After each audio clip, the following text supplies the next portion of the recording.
yours, waiting on the sexy flow. Come get it all, are you gonna make me yours? Waiting on the sexy flow. I'm trying not to think about. शादी इसके भाइयों ने कर दी। वो ब्याह कर अगले गांव चली गई, लेकिन उस्मान ने अपनी नानी माँ के पास जाना न छोड़ा। हफ्ते में एक बार वो ज़रूर इनसे मिलने जाता।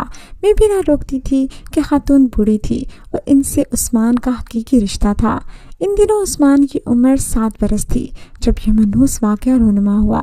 ये सर्दियों के दिन थे, चारपाई धूप में पड़ी थी, बहुत लुत्फ़ आ रहा था। अचानक चौधरी शेरयार आ गए। वो बहुत गुस्से में थे। क्या बात है चौधरी साहब? मैंने डरते डरते सवाल किया। शुबाना खातून के छोटे भाई ने बरादरी की एक शादीशुदा औरत को अगवा किया है। मेरी वजह से औरत के वारिस किसी इंतहाई कदम उठाने से गुरेज कर रहे हैं। वो मेरे पास इंसाफ तलब करने आए थे। आप इंसाफ करेंगे, मुझे पूरी उम्मीद है। मैंने इनको धारस दी। हाँ, मगर शुबाना खातून का भाई हमारे उस्मान का सगा मामू है। रिश्ते का ये बंधन दुश्वारी बन जाएगा। आप इंसाफ के तकाजे पूरे करें और किसी बात की परवाह ना करें, वरना गांव वाले आपको जानिबदार ना समझेंगे और आपके एहतराम में कमी आ जाएगी। शहरयार इस बात को खूब समझते थे, लिहाजा इन्होंने वैसा ही किया जैसा इनके ख्याल में इंसाफ का तकाजा था। शुबाना के भाई सलीम को बुलाकर दबाव डाला कि अगवाशुदा औरत को वापस कर दो। वो 2 बच्चों की माँ है और शोहर वाली है जिसने इसे तलाक नहीं दी। तुम्हारा जुर्म संगीन है और कानून के तहत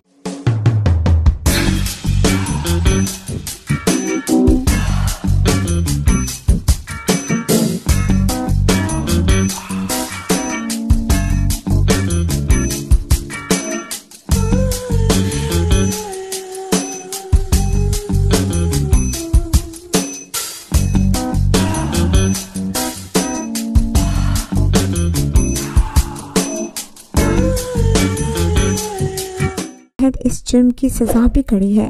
वो किसी तौर औरत को वापस करने पर नाराजी था, मगर चौधरी साहब के दबाव में मजबूर होकर इसे उस लड़की को वापस वारसों के हवाले करना पड़ा। ताहम सलीम खान शहरयार की इस मुदाखलत पर इस फैसले से कतई खुश ना था। एक रोज जब चौधरी साहब घर पर ना थे, उस्मान का ये मामू आ गया और कहने लगा, आपके शोहर ने हरगिज अच्छा नहीं किया। वो औरत मुझसे वापस ले ली। मुझे इससे बेहद मोहब्बत है। इसके बगैर मेरी ज़िंदगी किसी तिनके की मानित बेकीमत है। मैंने इसे समझा बुझा कर वापस कर दिया कि किसी के घर की इज्जत ख़राब करना अच्छी बात नहीं।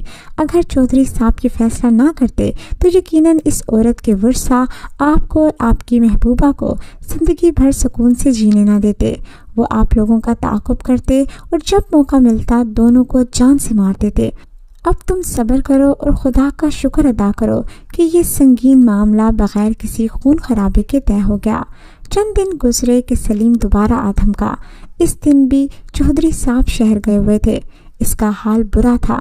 तन पर मैला लिबास, बाल बड़े हुए, वो बहुत खस्ता हाल लगता था क्योंकि औरत चले जाने का गम उसे चाट रहा था। इश्क ने इसे वहशी बना दिया था। मैंने सवाल किया, खैर तो है, क्यों आए हो? कहने लगा, तुमने उस्मान को अपना सासा समझ लिया है, क्या इसे गुलाम बनाने का इरादा है? उस्मान के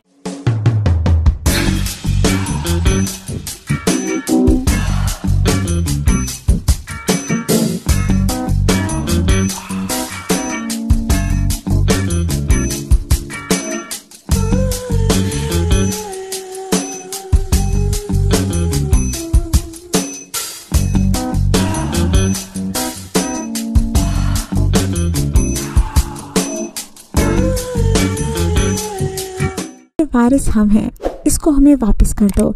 ये मेरा भांजा है, हम इसे पालेंगे। अगर तुम लोग अपनी बहन का अक़द सानी ना करते तो हम कभी उस्मान को ना लेते।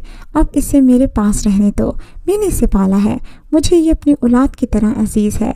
चौधरी साहब भी उस्मान से बेहद मोहब्बत करते हैं। ये हमारे बुढ़ापे का सहारा है। तुम्हारी बहन ने तो किसी और का घर बसा लिया। उस्मान को कभी आप लोगों से मिलने से हमने नहीं रोका। आप तो खुद इससे मिलने नहीं आते। इसने कहा, जो भी है ये अब तुम्हारे पास नहीं रहेगा, हमारे पास रहेगा। मैंने जवाब दिया, चौधरी साहब की मौजूदगी में आना और इसको साथ ले जाना, ये बातें भी इनसे ही करना। अब तुम जाओ। वरना मैं गुलजार चाचा को बुलाकर तुम्हें घर से बाहर निकलवा दूंगी। मेरे कड़े तेवर देखकर वो चलता भुनता बाहर निकल गया। इस वाक़े के 2 रोज़ बाद ही उस्मान की नानी अम्मा के घर से एक मुलाजमा आई और कहा उस्मान को भेज दें, इसकी नानी बीमार है और इसे बहुत याद कर रही है। शहरयार साहब शहर से आ जाएं तो वो खुद उस्मान को नानी अम्मा के पास ले जाएंगे। इनकी इजाज़त के बगैर मैं इसे नहीं भेज सकती। उस्मान ये बातें सुन रहा था। वो बहुत बेचैन सा हो गया। कहने लगा, भाभी जान मुझे जाने दें, नानी अम्मा इंतज़ार कर रही होंगी। तुम थोड़ी देर इंतज़ार कर लो, चौधरी साहब आज शाम तक आ जाएंगे। वादा करती हूँ कल तुमको नानी अम्मा के पास भेज दूंगी। उस्मान मेरी बात सुनकर खामोश हो गया, लेकिन अंदर से वो बुझ सा गया। मुलाजमा चली गई। मैं समझ चुकी थी कि नानी ने नहीं बुलाया। ये सलीम की एक चाल है कि बच्चे को अपने पास रोककर हमसे कोई बात बनवाना चाहता है, क्योंकि आज पुरानी मुलाजमा के बजाय एक नई औरत आई थी जिस पर मैं भरोसा न कर सकती थी।